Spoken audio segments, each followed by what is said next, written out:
नमस्कार, आप देख रहे हैं आरएडी न्यूज। मैं हूं योगेश चक्रवर्ती। जीत रहे हैं हम, जीत रहा है बिहार। प्रतिपक्ष के नेता तेजस्वी यादव ने ये स्लोगन बिहार के सबसे ज़्यादा खूंखार, सबसे ज़्यादा दुर्दांत और सबसे ज़्यादा हैवान कहे जाने वाले अपराधी शहाबुद्दीन की पत्नी और उसके बेटे को पार्टी में शामिल कराने वाले तस्वीरों के कैप्शन में लिखा है। जी हाँ, शहाबुद्दीन की पत्नी हिना साहब और उसके बेटे ओसामा ने आज आरजेडी की सदस्यता ग्रहण कर ली।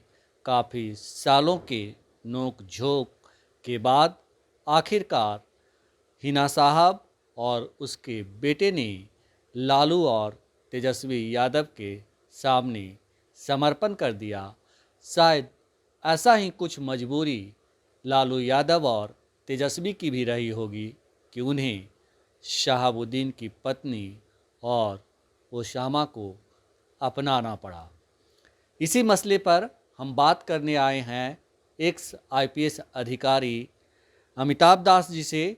आइए इनसे समझते हैं कि वो इस पूरे प्रकरण को कैसे देखते हैं। क्या कहना चाहेंगे आप इस पर? देखिए, जैसा आपने बताया कि आज माफिया डॉन मोहम्मद शहाबुद्दीन की पत्नी और बेटा दोनों राष्ट्रीय जनता दल में शामिल हो गए हैं। ये बिहार की राजनीति की एक आप इसको बड़ी खबर मान सकते हैं। अब शहाबुद्दीन के बारे में तो दर्शक लोग जानते होंगे, एक बहुत बड़ा गुंडा था, मवाली था, माफिया था, खूनी था, हत्यारा था, हैवान था और लगभग एक दशक तक उसने सीवान में अपना नंगा नाच किया। और जो लालू राबड़ी के समय को जंगल राज कहते हैं, उसका आप समझिए कि उसका एक बड़ा चेहरा था शहाबुद्दीन। और शहाबुद्दीन के बारे में दर्शकों को याद दिला दूं कि इतना मतलब उसमें हैवानियत थी कि उसने चंदा बाबू नाम के एक व्यापारी के 2 बेटों को तेज़ाब से जलाकर मार डाला था। मतलब सोचिए कितनी भयानक मौत उसने दी। और एक तीसरा बेटा जो इस मामले का चश्मदीद था, उसकी 1 साल बाद गोली मारकर हत्या करवा दी गई थी। जो जेएनयू के पूर्व अध्यक्ष थे छात्र संघ के, चंद्रशेखर उर्फ चंदू, उनकी हत्या में भी शहाबुद्दीन का नाम आया था। शहाबुद्दीन ने जो सिवान के उस समय एसपी थे संजीव सिंघल, उन पर AK-47 की गोलियां चलाई थी। शहाबुद्दीन को लेके वहाँ प्रतापपुर कांड हुआ था। ये हुसैनगंज के प्रतापपुर गांव का रहने वाला था। उसके बाद शहाबुद्दीन के ही एक गुंडे ने एक डीएसपी को एक थप्पड़ जड़ दिया था। उसके बाद सिवान की पुलिस ने प्रतापपुर पर रेड किया था, उससे बहुत लोग मारे गए थे। खुद शहाबुद्दीन बुर्का पहन के भागा था पतली गली से। तो ये एक बहुत ही मतलब आप कह सकते हैं बदनाम शख्स है। और सिवान जब जेल में बंद था तब तो उसका इतना मन बढ़ा हुआ था कि जेल में वो दरबार लगाता था। जेल सुपरिटेंडेंट के चैम्बर में वो दरबार लगाता था, जिसे बिहार सरकार के मंत्री लोग हाजिरी देते थे। बाद में जब इसको तिहाड़ जेल भेज दिया गया तो वहाँ इसकी सारी हेकड़ी गुम हो गई और वहाँ इसकी सारी माफियागिरी पेट में चली गई। और फिर तिहाड़ जेल में दर्शकों को पता ही है 3 साल पहले ये मर गया कोरोना से। शहाबुद्दीन की यही कहानी है संक्षेप में। और उसकी पत्नी है हिना और बेटा है ओसामा। तो देखिए, पिछले 2-3 सालों से ऐसा लग रहा था कि तेजस्वी यादव जो हैं वो हिना और ओसामा दोनों से थोड़ा दूरी बना के चलना चाह रहे हैं। मतलब तेजस्वी जाते भी थे, सिवान में कोई रैली भी होती थी तो मंच पर अवध बिहारी चौधरी रहते थे और नेता लोग रहते थे सिवान के, लेकिन वो तेजस्वी और हिना से मुलाकात नहीं करते थे। पिछले लोकसभा चुनाव में भी हिना साहब को टिकट नहीं दिया गया। और कहीं ना कहीं ऐसा संदेश जा रहा था कि तेजस्वी राजद को जो जंगल राज की छवि है उससे निकालने की कोशिश कर रहे हैं और इसलिए शहाबुद्दीन के परिवार से दूरी बना रहे हैं। लेकिन आज देखिए, एक नाटकीय घटनाक्रम हुआ और एकदम भरत मिलाप के जैसा तेजस्वी और ओसामा दोनों गले मिले। और वहाँ लालू भी मौजूद थे जो राष्ट्रीय अध्यक्ष हैं, और हिना भी थी, और सब कुछ बहुत मतलब ड्रामेटिक तरीके से हुआ। अब दर्शक जानना चाहेंगे कि ये अचानक ये हुआ क्या कि तेजस्वी सारे गिले शिकवे भूल गए और दोनों में से मतलब दोनों गले मिलने लगे। तो इसकी एक ही वजह है, वो है पीके फैक्टर। प्रशांत किशोर प्रशांत किशोर जिस तरीके से जन स्वराज पार्टी में मुसलमानों को जोड़ने लगे हैं, उससे लालू और तेजस्वी दोनों टेंशन में हैं, बेचैन हैं। उनकी मतलब आप कह सकते हैं रात की नींद हराम हो गई है। और प्रशांत किशोर बार बार बोलते हैं कि मैं 75 मुसलमानों को टिकट दूंगा और मैं मतलब ये कर दूंगा, राजद का जो लालटेन है उससे मैं किरासन तेल निकाल दूंगा, उससे मुसलमान किरासन तेल बन के जल रहे हैं। तो ये सब जो, और सिर्फ उन्होंने कहा नहीं, अभी बेलागंज में देखिए, गया में उन्होंने खड़ा कर दिया, मोहम्मद अमजद को खड़ा कर दिया। तो इसको लेके मतलब लालू और तेजस्वी दोनों घबराए हुए, उनको लग रहा है कि जो राजद का जो परंपरागत वोट बैंक जो रहा है, माई समीकरण जिसको कहते हैं, मुस्लिम यादव, तो उसमें कहीं बड़ी सेंध हमारी ना लगा दें प्रशांत किशोर। और ये जो घबराहट है, इसकी वजह से अचानक मतलब उपचुनाव के भी पहले, देखिए ये भी ध्यान की बात है कि अभी 13 नवंबर को वोटिंग डाले जाएंगे, उसके पहले ही बता कहते हैं ना, शुभ से शीघ्रम, शुभ काम को शीघ्र कर देना है। तो इन लोगों ने बहुत फुर्ती से ये बनाया है, और एकदम जैसे कि लगता है कि कोई बहुत डील पक्की हुई है रातों रात। अब तो मतलब उसको, ओसामा को तो टिकट मिलना तय है ही विधानसभा का, हिना को भी कोई आश्वासन मिला हुआ कि भाई राज्यसभा वगैरह कहीं आपको भी सेट किया जाएगा, चिंता मत कीजिए। तो ये हुआ है, तो जो भी हुआ है, लेकिन देखिए मेरी अपनी समझ है कि इस तरह से तेजस्वी ने अपने पैर पर कुल्हाड़ी मारी है। जो तेजस्वी की एक अलग छवि बन रही थी, लालू से हटके जो एक छवि बन रही थी, जैसे बीच में उन्होंने कहा भी था कि मैं A to Z की पार्टी है हमारी, मेरी पार्टी बस माई MY की पार्टी नहीं, A to Z की पार्टी है। A to Z की पार्टी है, लेकिन जो आरजेडी के कार्यकर्ता हैं और समर्थक हैं, वो कहते हैं कि A to Z, भले Tejashwi Yadav A to Z का राग अलापें, लेकिन फॉरवर्ड कम्युनिटी उन्हें वोट करने वाली नहीं है। इवन कि कहने वाले तो ये भी कहते हैं कि जिस मनोज झा को तेजस्वी यादव ने राज्यसभा में भेजा है, उनकी पत्नी, उनके घर वाले उनको वोट नहीं करते हैं। अच्छा ठीक है, ये बात हो सकती है, ये बात इसमें तो थोड़ी, अब मनोज झा की पत्नी किसको वोट करती है वो तो मुझे नहीं मालूम, और ये तो गोपनीय मतदान है, लोगों मजाक में कहा होगा लोगों ने। ये तो एक मोटा मोटी सही बात है कि बिहार की जो अगड़ी जातियां हैं, जो सवर्ण वोटर्स हैं, वो बाय एंड लार्ज भाजपा को वोट देते हैं। ये तो एक तथ्य है, इसमें कोई दो बात नहीं है। लेकिन फिर भी तेजस्वी उस छाया से निकलने की कोशिश कर रहे थे, और इसी में उन्होंने कहा कि अपराधियों से भी थोड़ी दूरी बनाएंगे। लेकिन ये जो काम किया तेजस्वी ने, मुझे तो इस बहुत मतलब इससे निराशा हुई है, क्योंकि जिस तरह से उन्होंने सारे सोशल मीडिया प्लेटफॉर्म जो होता है, एक्स है, फेसबुक है, ये है, वो है, सब पर जो उन्होंने डाला है कि जीतेगा बिहार, क्या जीतेगा बिहार, शहाबुद्दीन जीत रहे हैं हम, हाँ जीतेगा बिहार। हाँ, तो क्या जीतेगा बिहार, यह शहाबुद्दीन के भरोसे ही बिहार जीतेगा।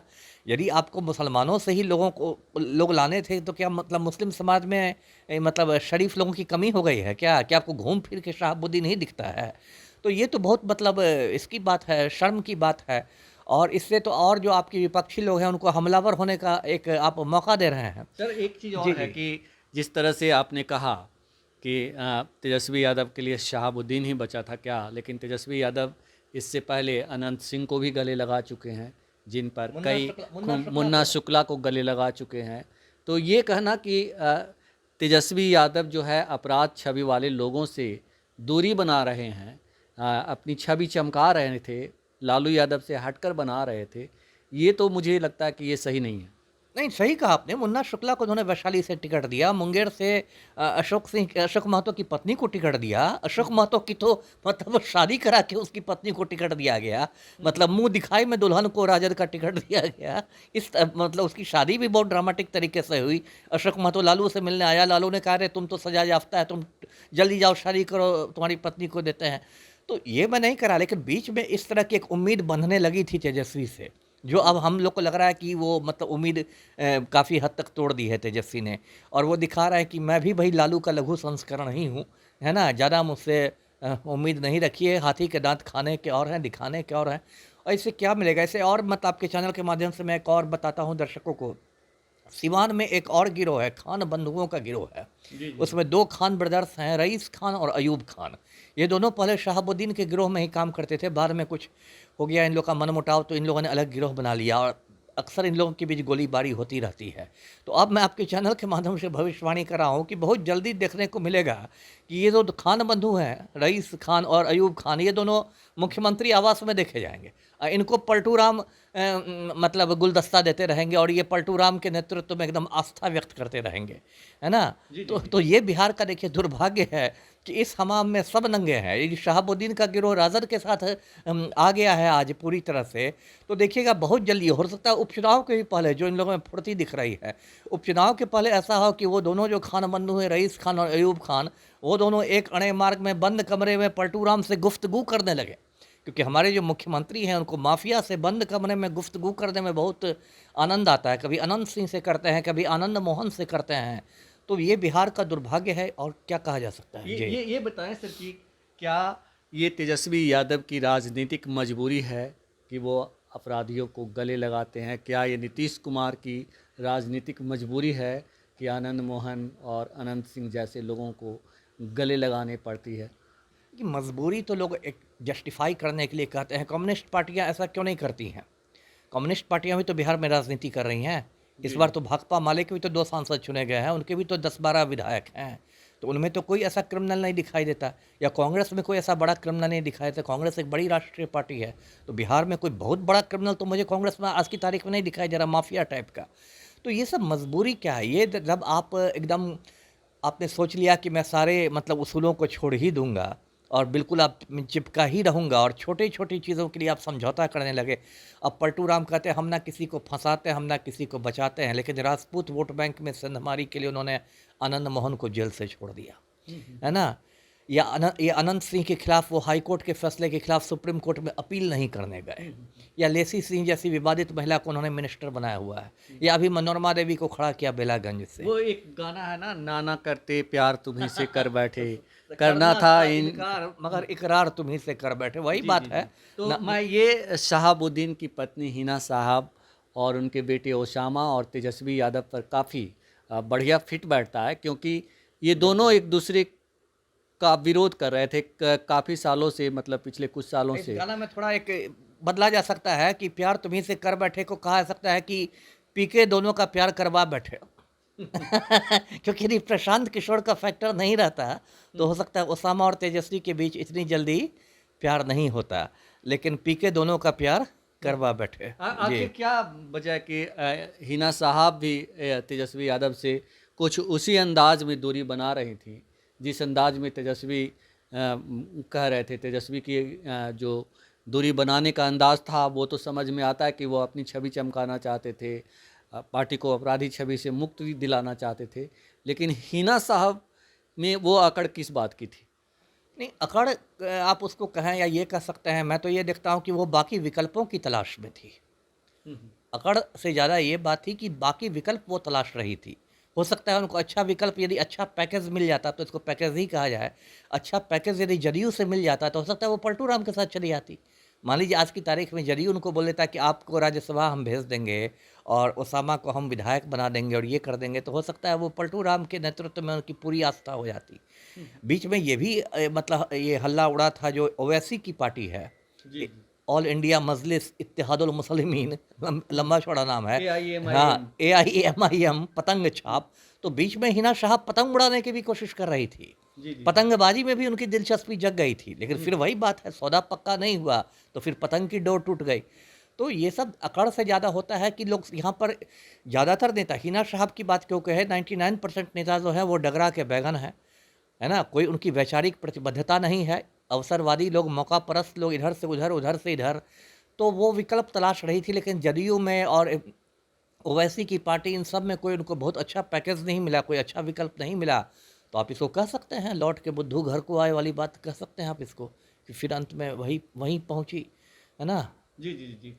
जिस तरह से तेजस्वी यादव ने जो है, लगता है कि एक बंद कमरे में ओसामा और उनकी पत्नी को पार्टी की सदस्यता दिलाई, उस फोटो में दिख रहा है कि लालू यादव और अब्दुल वारिस सिद्दीकी ये और तेजस्वी यादव कुछ मतलब चुनिंदा लोग हैं, और उनको सदस्यता दी गई है और बाद में इसे सार्वजनिक किया गया। तो क्या सचमुच इनके आने से, और एक फ़ोटो में आप देख सकते हैं कि तेजस्वी यादव जो है और ओसामा के साथ हाथ जो है एकदम मजबूती से थामे हुए हैं, तो इससे सचमुच जो है नतीजे बदलेंगे उपचुनाव के? उपचुनाव में तो मुझे नहीं लगता कि नतीजे बदलेंगे, है ना। उपचुनाव में मुझे नहीं लगता। अब इसको देखना पड़ेगा ये फैक्टर, चूँकि अभी लगभग 1 साल है विधानसभा चुनाव में, तो हो सकता है कि सिवान और उसके आसपास की सीटों में असर। देखिए, ओसामा इतना बड़ा भी नेता नहीं है कि आप उसको कहिए कि पूरा बिहार में एकदम वो कहीं भी असर कर देंगे। वो तो अभी जुम्मा 8 रोज़ पहले उसने सियासत में कदम रखा है, और जो भी उसकी पहचान है सिर्फ शहाबुद्दीन के बेटे के रूप में है। ऐसा तो नहीं कि उसने अपने कुछ बड़ा काम कर दिया हो। तो ऐसा भी नहीं है, ठीक है, अगर मान लीजिए उपचुनाव सिवान, गोपालगंज ये सब में होते रहते तब कुछ बात समझी आ सकती है। बड़ा काम से क्या मतलब है आपका? नहीं मतलब बड़ा काम तो आप समझ रहे हैं कि आप बड़ा काम तो जब शहाबुद्दीन का बेटा करेगा तो लोगों का माथा ठनकता है कि कोई क्राइम ही होगा। नहीं, बड़ा काम मतलब उसने कुछ सामाजिक क्षेत्र में भी कुछ अच्छा काम किया हो, कुछ वो किया हो, है ना? एक छोटा-सा अस्पताल ही बनवा देता सिवान में या कहीं पर ये करा देता। तो ऐसा नहीं है।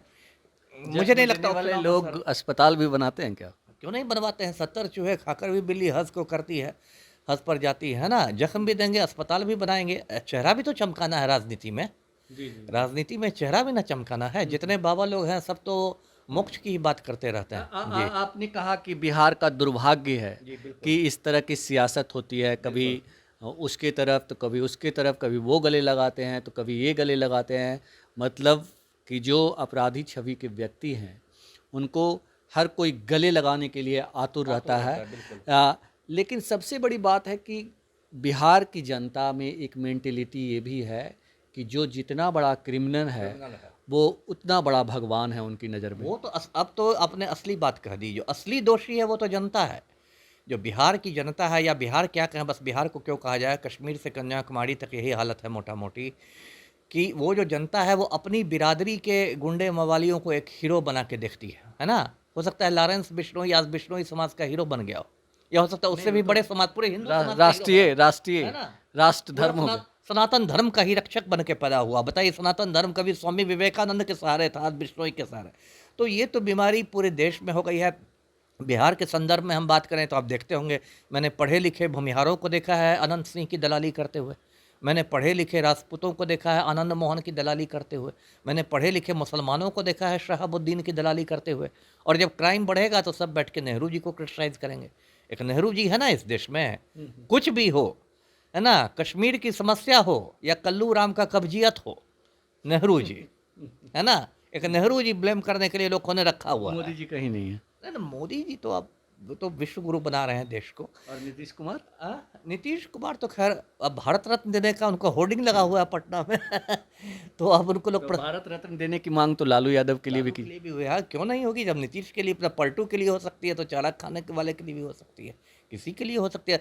भारत रत्न को तो अब ऐसे ही मोदी ने पार्ले जी बना दिया है, जिस चीज़ को बांटते घूम रहा है। आडवाणी जैसे दंगाई को भारत रत्न मिल चुका है, अब क्या बचा है भारत रत्न के लिए? तो जिस उम्मीद से जो है आरजेडी ने और तेजस्वी यादव ने शहाबुद्दीन की पत्नी और ओसामा को पार्टी में लाया है, आपको लगता है कि ये जो है लालटेन में आपने कहा कि किरासन तेल पी के खींच लेंगे, तो पी के जो है अब नाकाम हो जाएंगे किरासन तेल खींचने में? इतनी जल्दी पीके को नाकाम करना ठीक नहीं है। अभी तो 12 महीना है चुनाव के, आम चुनाव के मेरा मतलब, और 12 महीना राजनीति में बहुत होते हैं। राजनीति में एक हफ्ता को लंबा वक्त माना जाता है, इतनी जल्दी नहीं है। अभी तो बहुत शहमात का खेल चलेगा, बहुत लोग नाले पर दहला देंगे। हो सकता है यदि उपचुनाव में बहुत अच्छी मतलब उनकी ये हो जाए, बहुत अच्छा परफॉर्मेंस हो जाए पीके का, तो उसके बाद और बिहार की जो तस्वीर है, सियासी तस्वीर बदलेगी, है ना? और इस उसामा का बताइए, इस उसामा का नाम, वही आज मैं सोच रहा थी, तो उसामा का नाम क्या उसामा बिन लादेन पर ही पड़ा है? मैं भी यही सोच रहा था कि क्या यदि सच में पड़ा है तो बड़े शर्म की बात है कि उनके अम्मी अब्बा को कोई और बेहतर नाम नहीं हुआ। यदि मुसलमानों का ही नाम रखना था तो एक से एक महान मुसलमान हुए हैं, अकबर महान से लेकर टीपू सुल्तान तक हुआ, उसी पर रख देते, अकबर ही रख देते।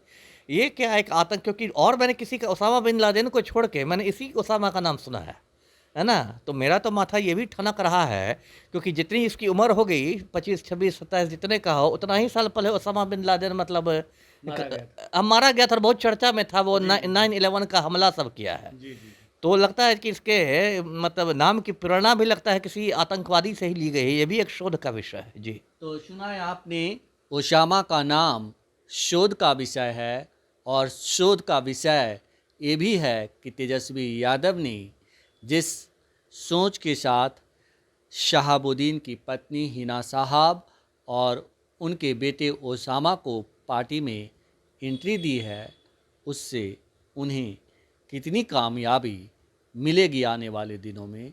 फ़िलहाल हम आपको बता दें कि इससे जुड़ी खबरें हम आप तक पहुंचाते रहेंगे, और एक आईपीएस अधिकारी के दृष्टिकोण से जो है हमने आपको दिखाया और सुनाया कि ओसामा और उनकी मदर की एंट्री से तेजस्वी यादव की छवि बनेगी या बिगड़ेगी, अब इसके बाद दूसरा वीडियो आप ज़रूर देखिएगा एक पत्रकार की नज़र से।